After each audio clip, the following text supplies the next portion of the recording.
be an Indian. An old man told me once that the hardest thing today is to be an Indian. Now, he did not mean racial discrimination. He did not mean bias and prejudice. He did not mean the white man's hate for us. What he meant was living the life of a traditional Indian in today's world. Today's world, it's too easy to be white. To be a white man, all you have to be concerned about is money and possessions and the pleasures, what he terms pleasures of life, when he doesn't realize that here lies the pleasure, the life that surrounds us, these green things which are our relatives, this grass, the things that grow are our relatives. That is life. That's beauty. The clouds, the universe, the birds, the four-leggeds, all living things which are our relatives.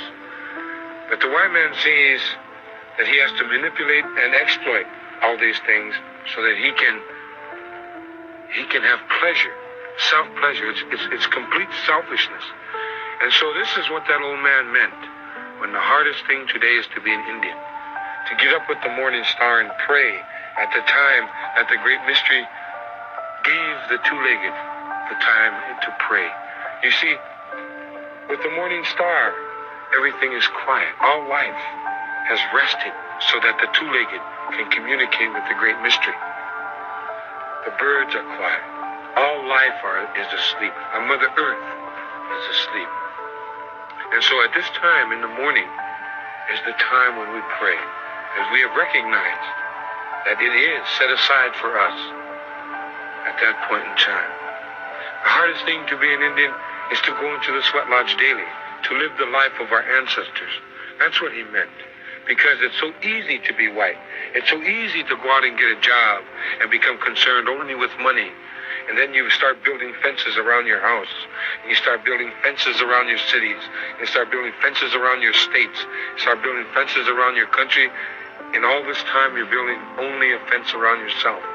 And that's the fault of the white man. He is by himself. He lives by himself. He has no relatives.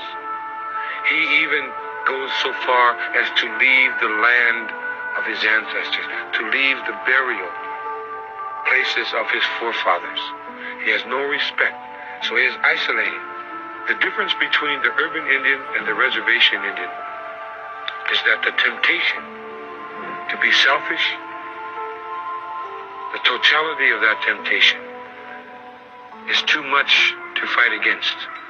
And consequently, to live in the urban areas, as I have done, is to lose your Indianness, slow but sure. You see, an old man told me once that the hardest thing today is to be an Indian.